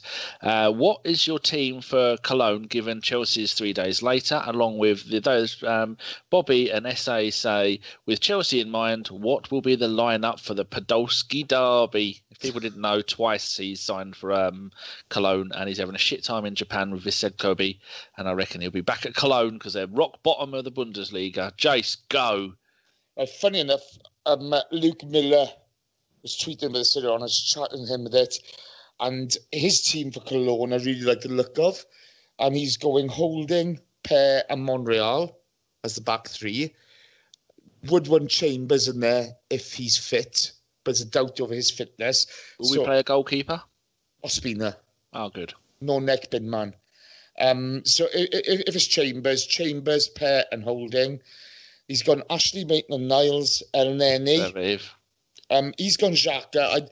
I'd like to see Jack have a game if he's fit enough, instead of Xhaka, and put Xhaka on the bench. Kolasinac, I think he needs more game time with us, so that would be nice. And he's gone for Reece Nelson, Alexis, and Ollie. And I like the look of that. Oh, that'll give us something to look forward to, if nothing else. I think that's a decent thing. Or you could go WOB instead of Nelson and bring Nelson on. But, I think it's the right mix of experience and youth there. Cologne are having a tough time in the Bundesliga. But, as well as that, is Arsene going to look at it and think, I need to keep on building since the Liverpool game? So it might be slightly stronger, but there's a lot of experience between Holding, Chambers, playing together, and the game time Chambers had at Middlesbrough last year, and it'd be nice for Holding to get a bit of confidence back after recent displays. Oh, okay. Well, that's a decent answer. The next question is to all of you, from Graham J. Hawke, who I think might have been Hawkeye out of Airwolf. I'm not sure. We've got our people working on that, haven't we, Gimli? Yes, we do. We do. Right, he says, if we get humiliated away at Chelsea, calm yourself, Jace, calm yourself, take a breath. This Sunday, is there a case for Arsene Wenger to be fired? Oh, we'll let Jace go last so he can build up his rage. I say not a chance. Gimli? No, let's be honest, he should have been fired by now, but No, not a chance. Well, I don't think he should be fired. I think he shouldn't have had his contract renewed. Never fired if he's done too much, but I know what you mean. Tim? Oh, it's not going to get fired in September. It's not how Arsenal operate. It's probably not Crystal Palace. Sensible thing anyway. But I tell you what, if they, it is a huge game, isn't it? Because lose that game, 3 away games in a row, it's almost like you write that any hope of, a decent league season is gone with that result and what it would do to morale. So it is a really important game. I mean, you can come out of there with a face-saving draw. You absolutely grab it. Gav, I'm not sure if you're decided on the possible answer to this question. Are you on the fence still? Yes, it massively on the fence. Wenger could lose 10-0, run on the pitch naked, punch the ref, right, and start doing windmills with his fucking John Thomas, right? Double dildoed up. Yeah, right. He could then run up the stands. Kick a ball, right? Ball boy. No, slap it round to Chips's face, right? Stick his arse right on Gazidis' nose, right? And they're likely to give him an extension to his fucking contract. There is some no of us would have an extension chance. if we saw that. Exactly. There is no chance that they're going to sack him. Do you know what I mean? No chance whatsoever. Jason, that's how bad it is. Okay, Right, let's go. Right, okay, I've gone back. I'm going out. I've gone back to AKB here. Okay, right on. Yeah.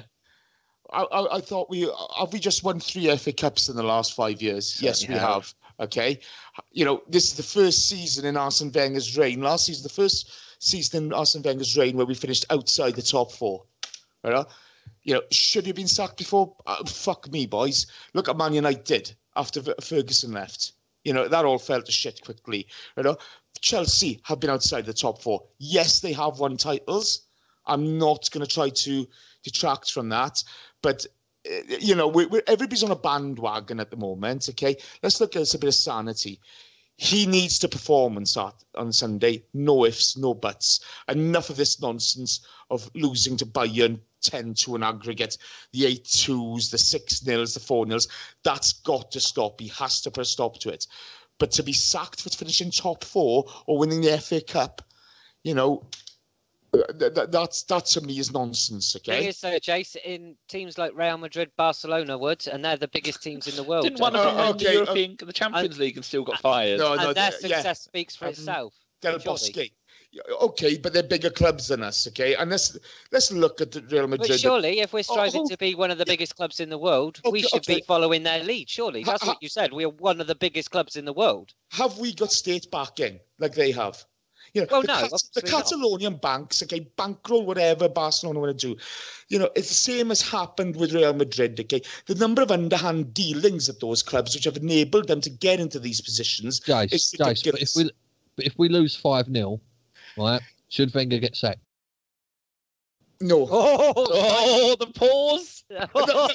Did you hear the voice of FK then, Jace? Which is why you paused. FK going, no, don't.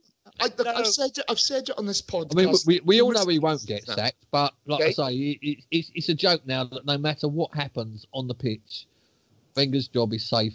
But we won the FA Cup last season. We've always finished top 4, guys. Let's bring a bit of reality back to it. I get what you say, Gav, and I don't disagree with a lot of what you say. Leicester have won the league more recently than Wenger. And that for me was the season where it all changed. He had to win the league that season. Only signing Czech was an absolute disgrace. Okay, but he has not finished outside of the top 4. We won the FA Cup last season. We've just won the Charity Shield against Chelsea. Let's not all look at this as doom and gloom. I'm positive about Sunday. Okay, I'm always going to be positive about Sunday. You always are. With predictions are. He never predicts us to lose. No, and I'm never going to with the Arsenal. Okay, but let's get something straight, guys. Everybody's ready to stick the knife in. Okay, I do think it's time for him to go. I've thought that for a while. But to sack him for losing against Chelsea, if it's 5-0, let's be honest. There would be a case at some clubs, but I'm going to say no. That took you 5 minutes to say no. Right, next question. That's why they love you, Jace. Right, another quick one for everybody from Frackle Dog, woof woof. Keema or plain naan with a lamb jalfrezi? We start with you, Tim. Oh, keema naan. Oh, I love a bit of keema naan, me. Gimli. Peshwari. Oh, no, Peshwari's one I like with the coconut in. Yeah, that's the one. Yeah, that's the one I want. Gav, do you eat any of that stuff? Yeah, no, I'm a chicken jalfrezi. Strict vegan. Pillar rice. Pilau. Onion bhaji. Yeah. And the missus gets a garlic naan, and I nick a little bit of it. Dirty try. I wouldn't let garlic anywhere near my fucking house. Jace. I'm following Tim. It's got to be a keema naan. Is that the one with the meat in it? Yeah. Dirt, probably dog food they put in it. Right, next one from Tenerife Tony. He sells cars for a living. If you want a 1972 Ford Escort, he'll sort your brown one. He'll sort you right out. He says, here is a question for you all. We'll start with this. Would be for you, Tim. Why is it okay to call Wenger whatever you want, and it's bad to slate Ian Wright and Tony Adams? Which is, if you're in the Twitter sphere, firstly, my condolences, and secondly, that's what Twitter's been all about. Do you want to give a little bit of why people are talking about that, Tim? Well, I don't think if you mean like abuse, then you shouldn't abuse any of them, because they've all at stages of their careers contributed massively to Arsenal. They should be respected for that. What I don't agree with is this automatic view that if any former player says anything which is slightly critical or challenging, that they've called out on it. They're entitled to their view, and actually it's a very important view because they understand some of the values and what it's about. But no one should get abused. You should have a right to make constructive criticism, as I do about Arsene Wenger and his role. I think he's the greatest manager we've ever had. I think he'll be remembered for the 98 to 05 period with great affection. Don't think he's the right man for the day now. I can say that without abusing him, I think. But some of the stuff that gets thrown at, Wright and Adams and other when they speak is ridiculous. That their views are valid and they put it constructively, and let them carry on doing it. Oh, anyone else want to have a little bit on this? Yeah, I saw a load of people abusing Lee Dixon, right? And I thought to myself, out of anybody that's in the media, right, especially ex-Arsenal players, and he's a Man City fan. Yeah, but he loves Arsenal. Yeah, it does. He's always sticking up for us. Right, I think he's fair. He always comes across to me as being fair and balanced. Right, he calls it how it is, and that's it. They're pundits. They're pundits. What are they supposed to do? Come on after we lose 4-0 at Anfield and say we were brilliant and blow smoke up their arse. Come on. They've got to call it fairly. And you look at Arsenal this season, the way the transfer window was handled, the way they played at Stoke, the way they played at Liverpool. I mean, what are these poor buggers expected to say? Oh, it's just ridiculous. And like I say, I mean, for how I think he's fair and balanced and quite restrained sometimes, and he was getting abuse, and then Ozil twisted the knife, didn't he, by saying that ex-players should shut up and all that. And it's just, I think really, it's, to me, the abuse of the ex-players just stunk of people trying to deflect on how badly a job Wenger's doing at the moment. That's all. And like I say, the abuse that I've seen Tony Adams get as well, that has been absolutely disgraceful. I mean, he's probably one of the top 2 or 3 players, 2 or 3 defenders we've ever had. He's definitely one of the top 2 or 3 captains we've ever had. And he's getting abused for speaking his mind. And that was the interview we did with Layeth, wasn't it, in the Gazette, was it? Most people didn't even bloody read the interview. Do you know what I mean? Read it yet, but I will. Most people didn't even bother reading it. And, they were, it was a good interview. Do you know what I mean? I thought Layeth wrote it out brilliantly. Do you know what I mean? And it's just disgusting when you see somebody has been so passionate for in his playing years, and someone who lifted the title in 3 different decades, and given the choice, he would love a role at Arsenal, at a decent level, and the abuse that Adams was getting was just sickening by I would guess by people that never actually saw him play, which is just disgusting, really. Do you know what I mean? It really is. So move on to another question. Yeah, no, I'm coming in this. Oh, go on then, Jace. Whether you're pro Arsene Wenger, anti Arsene Wenger, or whatever, these people are trying to sell something. They're trying to have a career. Why get wound up about it? If you want to abuse somebody, Piers Morgan is there. Go nuts. Piers Morgan is somebody we can all get behind disliking. Let's go for it.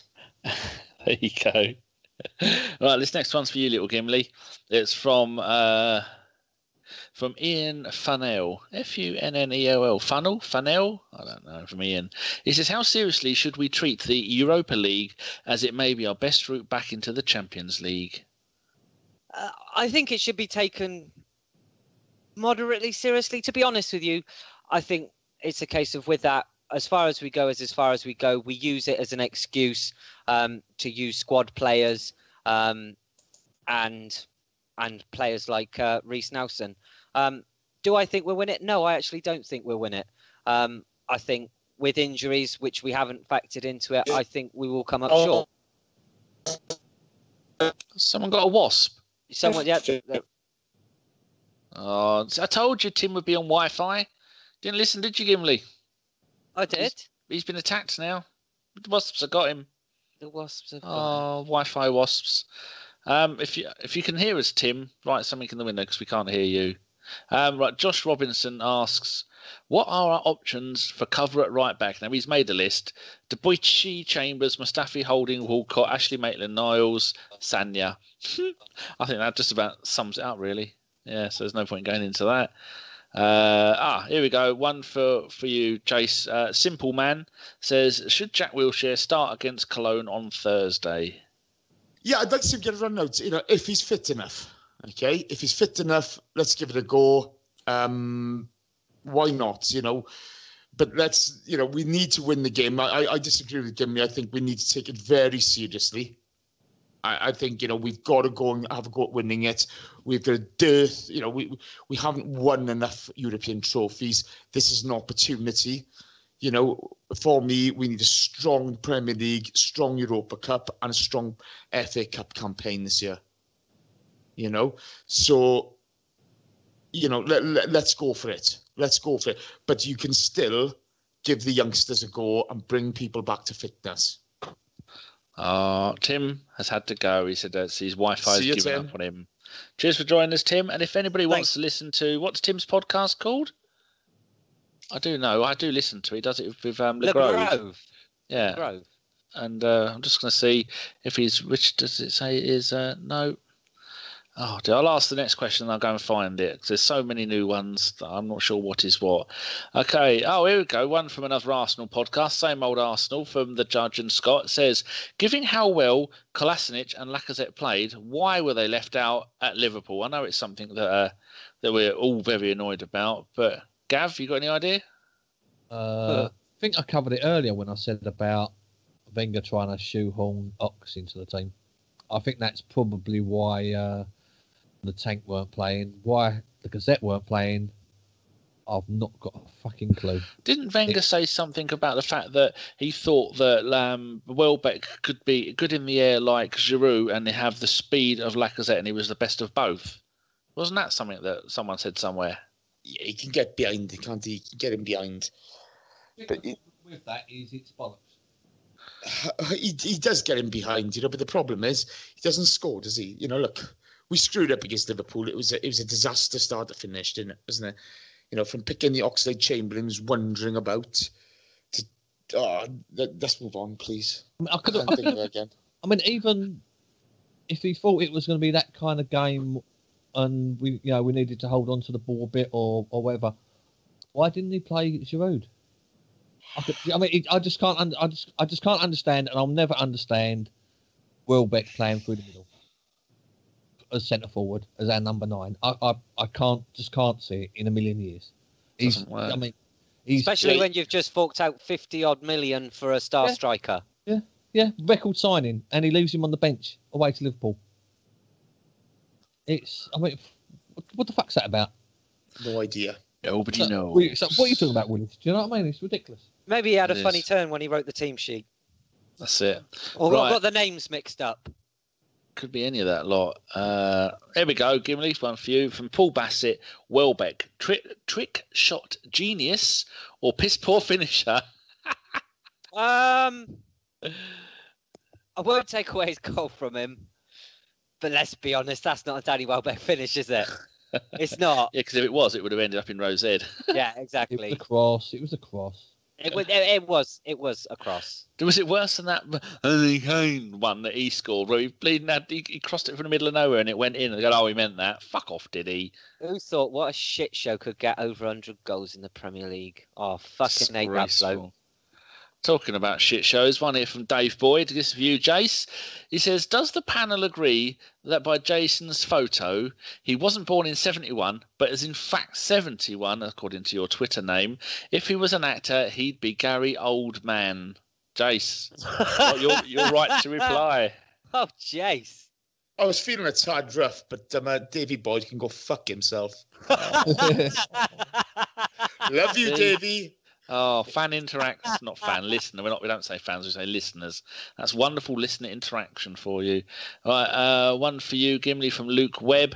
Are you happy to welcome Jack Wilshere back into the team for Thursday and beyond? Yes, I love Jack. I love Jack too. My only issue with Jack is his conduct sometimes. When he's on a football pitch, I know he frustrates sometimes because he doesn't play the ball or whatnot, but I think Jack technically is a fantastic player who would help any team in the league. So to see him back, apart from Bournemouth, but to see him back and fit brings a smile to my face. And moist patched your undergarments. I love Jack. Right, one for you, Gav, from Rob. He said, would you swap Sanchez for Welbeck against Chelsea? I think you'd swap anybody for Welbeck against Chelsea, wouldn't you?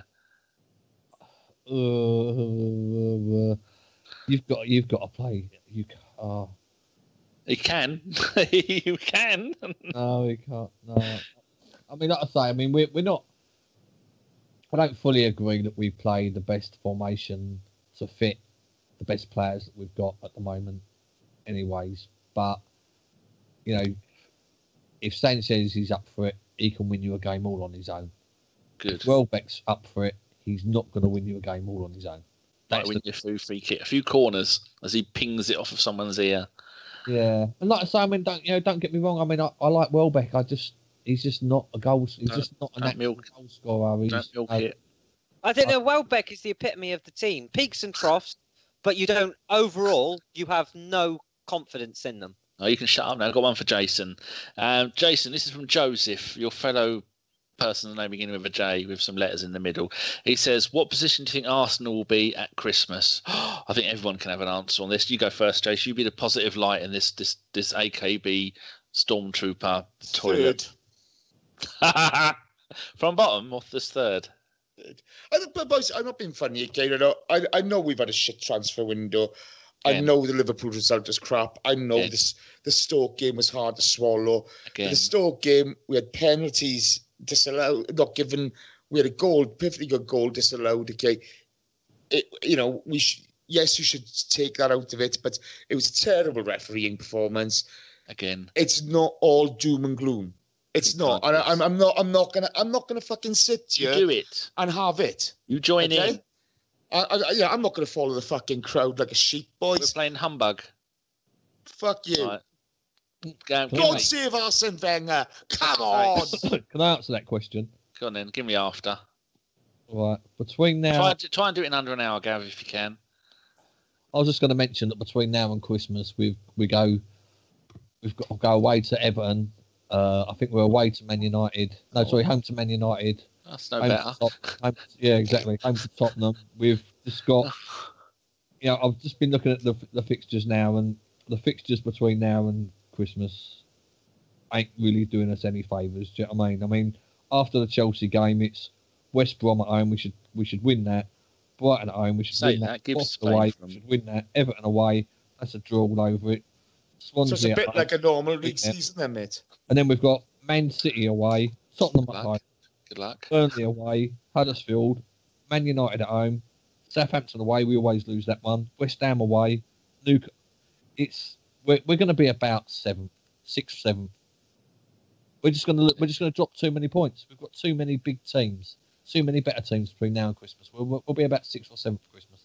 Gimli, fuck's sake, say something positive. Gav's brought us down. Seeing as they've waffled on, I'm just going to do it in a Strictly Come Dancing style. 7th! I think we'll be 5th. Hopefully. Okay, this is one for Gimli. Someone, Rich Becker's here, has stolen one of your greatest ideas, Gimli. I'll start with you on this. What, my idea for a Britain's Got Talent audition where I was going to poo into an egg cup off a stepladder? No, your second best one. Okay, go on. It says, if you were in a locked room with Robin Van Persie, Fabregas and the Ox with a gun and only had 2 bullets, who would you shoot? Oh, this is a good one. It's this time you need to do your disclaimer about this part and the entire of the pod. I will start by saying I like the cut of his jib. Entertainment purposes only, Gimli. The next 10 minutes and perhaps the rest of the podcast is purely based on entertainment purposes. We do not mean any of what we say. So therefore, if you want to make a complaint because we've said something nasty about you, we haven't got any money anyway. So, you can't get fucking blood from a stone. All right, about 20 quid then in the pod funds. Yeah, but I will say I didn't mean it maybe. Yeah, but if you were pretending, what would you say? No, so what were the players? Ox, Fabregas, and Van Persie. Someone said shoot Van Persie twice. Yes, I like that one. Fabregas has definitely got to be there. You've got a fucking Fabregas for his Grand Prix outing when he should have been there supporting the team as captain at the time. So Fabregas gets the first bullet out of those 3. And then Ox and Van Persie.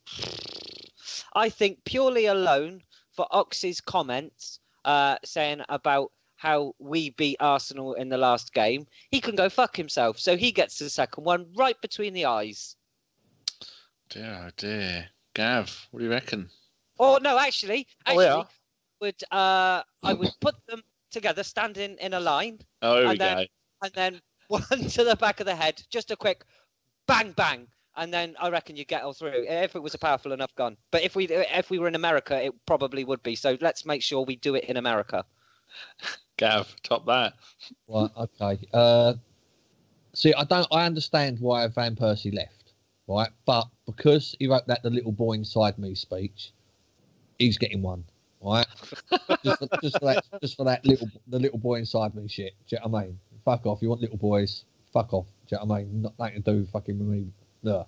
Anyway, see, the Fabregas one's a weird one because the club actually hold their passport, so the club must have known he was going to the Grand Prix. But because the stupid idiot put it on social media that it was at the Grand Prix, he deserves the other one just for being fucking stupid, right? And Ox, well, he ain't that fucking good, so there's no point shooting him. You know what I mean? Let's be fair. If you gave the Ox the key to the door, he'd miss. Jace, you can swap this out for a Welsh baseball bat of justice if you want. You have 2 swings. I'd shoot the Ox twice, and I'd beat the shit out of the other 2 guys with the butt of the gun.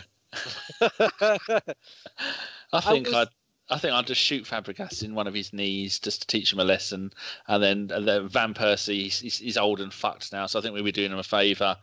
Just let him go. Did anyone else see that stat on Twitter that Oxlade-Chamberlain has conceded more goals in his last 2 games than he scored in his whole career? He's what?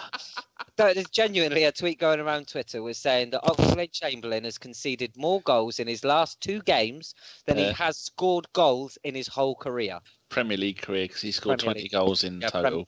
Premier League career. I think it was Premier League games. He scored more. He's conceded more goals in his last 2 Premier League games than he has scored goals in his whole Premier League career. I've decided what I'd do. I'd shoot Cesc in the knee. Yeah. Then I'd aim the gun at Cesc's other knee. I'd shout bang. Van Persie would think, oh, he shot him twice, and he'd walk off into the sunset, and I'd shoot him in the arse. Okay, job done. Right, how many more questions? We've got a few. Oh, I have to ask this one from Femster, who made his second appearance on the radio show. No, it wasn't. It was a podcast, wasn't it? 204. Yeah, he was very good. He says, do you think playing players out of position all over the pitch actually does more harm to their development? Could explain stagnation? That's a bloody good question. Jace, what do you think? Yeah. Good. Next question is from Gooners in USA podcast. Probably Mike, the miserable shit, pretty drunk when he wrote this. Oh no, this is for you, Gav. On a scale of -100 to +1, how good has the Ox been for club and country in the last 3 weeks? I'm trying to quit him, but I just can't. He's gone, mate. Just let him go. Let him go. He's not our problem anymore. We've got 40 million reasons. 40 million unspent reasons to thank him that he's fucked off. And I like the Ox as well, but he ain't an Arsenal player anymore. He's a talent, isn't he? He's a talent. The shame bit is, he, you know, for all his pissing and moaning, I think, you know, Klopp will get the best of me, give me a kick up the arse. You're a professional footballer, son. You shouldn't need a kick up the arse. You should get out there and do it yourself. Yeah, I do think he thinks he's better than he actually is, but you know, like I say, he can't score. He ain't got much of them products. He can't cross. He runs about a lot, and he can fit in lots of positions. So I mean, you can see he's no more than a regular in a mid-table side or a fill-in for a top 4, top 5 side. That's, you know, he's a fill-in. He's a sub. Do you know what I mean? He ain't gonna get. He ain't a starter in a team that's going to win the league. Not in a million years. Right, so just a quick thank you to Pat Rainsford, Prince Jellyfish, Akshay, Sam Dewhurst, Gunnar Randall, Austin Walsh, and I think that's it for the questions. We have time. We've covered some of your questions in other points of the show. So all it is down to now, Mr. Gimli, is predictions. Predictions. So we've got 2 lots of predictions, haven't we, for this week? So Yep. we've got Cologne at home and Yep. Chelsea away. Yes. Okay, so Danny, let's go to you for the first. Cologne 4-0, Giroud, or whoever's playing up front, because I reckon it could be Giroud, it could be Welbeck, or it might even be Theo, fuck knows. And then Chelsea, I'm going to go 1-1 Morata. Chelsea are a much better team, but we have Conte's number. So there you go. Okay, fantastic. Gav? I'm going to go 3-1 Giroud against Cologne. And Well, obviously, no, you didn't mean Chelsea. Fuck's sake, come on. Chelsea, I think we're going to get done 3-0. I do, seriously. I can't see one of their cunts. In fact, I'm going to go for 3-0 for them. Right, Yeah. and I'm going to go Koscielny own goal for the first goal. Oh, You are a cruel man. that is- Like I say, I'm. You know, it's just. Go on. I'll shut up. I'll shut up before Jason starts steaming at me with a bat. You just strutter him straight So- back. Go on, Jace. Let's have your positive predictions. He's nicked my 3-1, the bastard. Okay, I tell you what, 3-0 to the Arsenal against Cologne, and Theo Walcott, if he's playing, was to open the score. Good shout. And 2-1 to the Arsenal against Chelsea. No Diego Costa anymore, boys. No Diego Costa. West Ham are 2-0 up. I think that's going to have a big part to play. So 2-1 to the Arsenal, and I'm going to go Lacazette to open the scoring. What did you say it was to the Chelsea one? 2-1 to the Arsenal. All right. I'll just put blank for yours in. Go fuck yourself. You put that down and you engrave it. You engrave it. Because when we win on Sunday, okay, Yes, I am doing a dance. You're hosting the show, aren't you? Flicking all of you fuckers. No, I'm doing the Cologne show. I haven't worked out the Sunday one yet. Oh, jolly good. Gimli, predictions. Yes. I am going for 3-1. 3-1. Last bit. Who do we reckon's going to play at home? I reckon up front's going to be Iwobi, Giroud, and Walcott. Okay, let's be up top. Let's have a bit of Alex Iwobi. I can change this if he's not playing.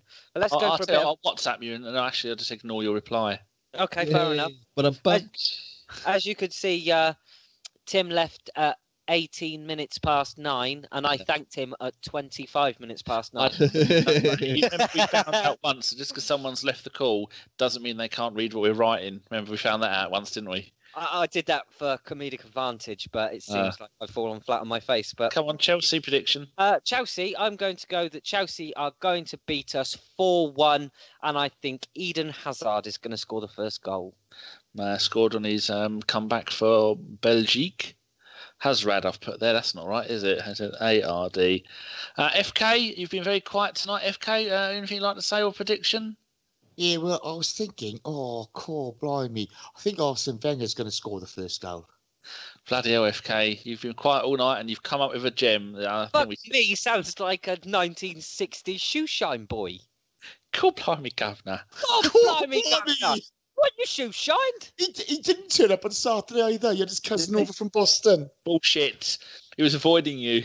I'm being funny. You didn't turn up either. You tell you what, that's because my mate Ren is a fucking knob. Absolute. Yeah. Whatever. Sean's going to murder him when she sees him. Whatever. We're going to do shout outs then. Danny? 3 for me. It's Ace Juice 95. Our friend in Russia, Systemo 19, because they all joined me when we were watching Miss Lunar Magic on Twitch the other night. So she's going to pretend she's Irish. She's going to pretend she's an Arsenal fan. If anyone goes and follows her or sees her on Twitch, it's at MISSLUNARMAGICK.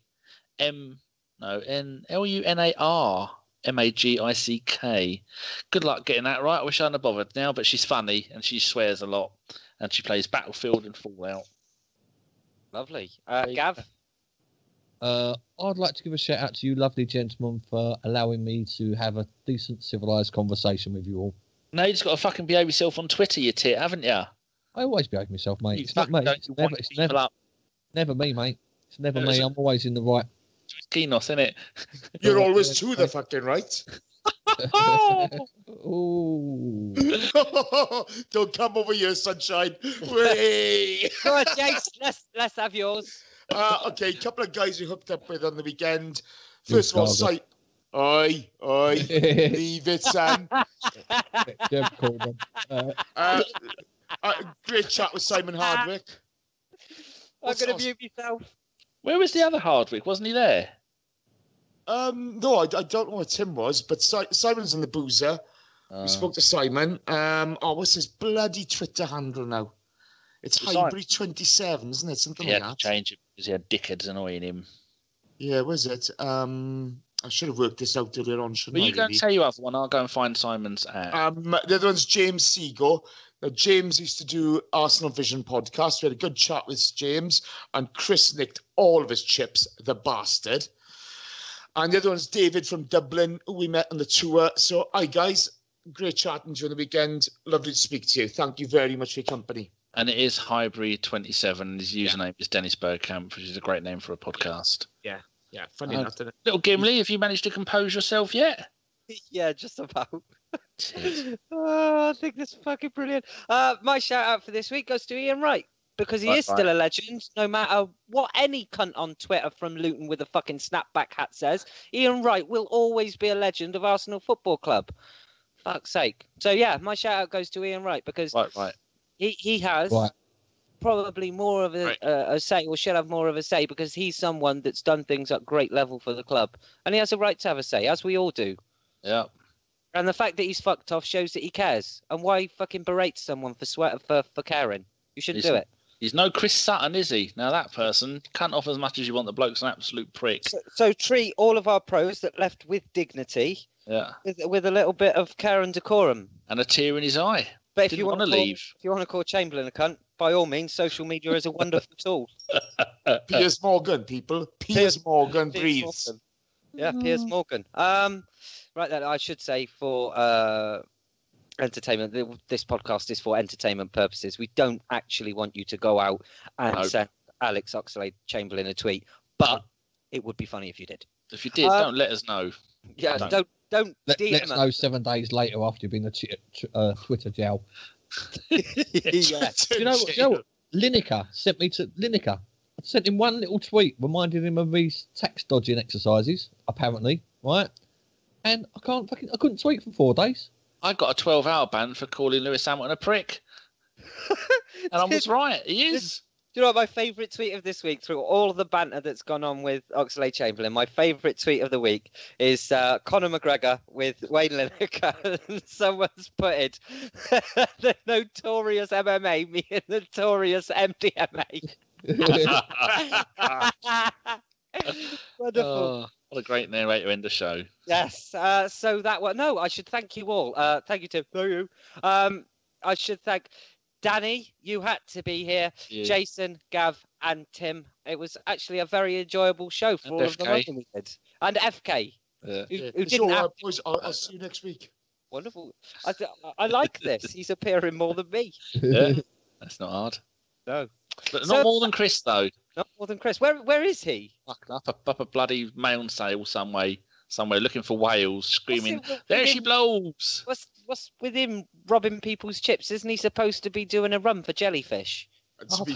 To be fair, no, he doesn't drink, does he? No, it's me that's drinking. I bet you drunk enough for both of them, didn't you? No. But Dom doesn't drink much either, so it was. Oh, it was a right brigade of fannies, all teetotalers, and the only person that I had any hope that would be able to sink a few jars fucking practically out of commission. To be fair, Collings on Friday night and Neil, they had a couple. It's all good there. Happy Collins days. is a- Collings is a bugger. He's a cheeky chap. He is Collings, funny as hell. They're all top company. All top company. That's what it's all about, mate, at the end of the day. Yeah, I tell you one thing, since the first time I started going up to Arsenal, I've met some brilliant people. And I- Chris. And Dan. And Chris. To be fair, again, Carpenter was good value for money this week. I can only slag Chris off when he's on the pod with me. That I've been trolling him enough over Twitter, and let's be fair, Lamar is still close. I was really hoping that at some point during your journeys over the weekend, someone would have shouted out during a quiet period of the game, "Carpenter out!" That would have been fantastic. We publicised it enough for people. I need to see it. Just watching Cochran go down like he's been shot was funny enough. Poor bugger. Should we end it? What are the extras for this week, by the way? Or are we doing the extras after? I could get Sean to shout Carpenter out. To be fair, half of Plymouth is shouting Carpenter out. Can you shout Carpenter out now? Carpenter out! Do you need a poo at all? Dippo! Oh, there you go, Gim. Done. So that was a Bergkamp Wonderland podcast. Danny's daughter still needs a poo. And keep it Arsenal. Good night. Goodbye.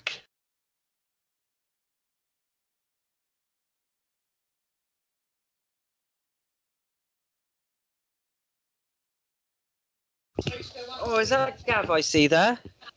Good and tag. His internet is behaving. Oh, so his internet was all right then. No, it wasn't. It is now. So- He's so- moved the so- router. Sorry, Gav. Danny seems to go into some Jekyll and Hyde type figure on Mondays now, where he seems to bleed from the arse for most of the day, whinge and piss and moan at everybody. If you don't respond to any of his WhatsApps within 10 minutes... You deliberately don't answer them. Yeah, I do. Because you fucking wind me up on a Monday. Because you've got one bloke who's I've got enough- cancelled. I've got enough stress going on without you fucking jibbing in my ear and then going to my missus. You're the kind of cunt that if I haven't responded within 2 minutes, you put a question mark, and I fucking hate people like that. I don't put a question mark. I just put oi, boy. If I haven't replied to you, one, there is either a perfectly good reason why Because you're laying on the floor stoned Well- somewhere. No, do you see? You think I live most of my life stoned? Do I sound stoned now? I am, right? But that's not the point. What kind of question is that then? Gim, to Yeah. be fair though, mate, I said to you, all right, I saw your DM, I replied to it, asked you a question, right? It took you nearly an hour to respond. Yeah. That's because Mondays are always busy, isn't it? What are you Bullshit. busy with? Nothing. Getting stoned and laying on the floor. No. I mean, by the time you Getting in the fish tank. you fed your fish, you watered your plants. What else you got to do? Oh, Gav, I bought a lovely fish. So you changed the subject. You all right, Jace? You're such a bunch of cunts.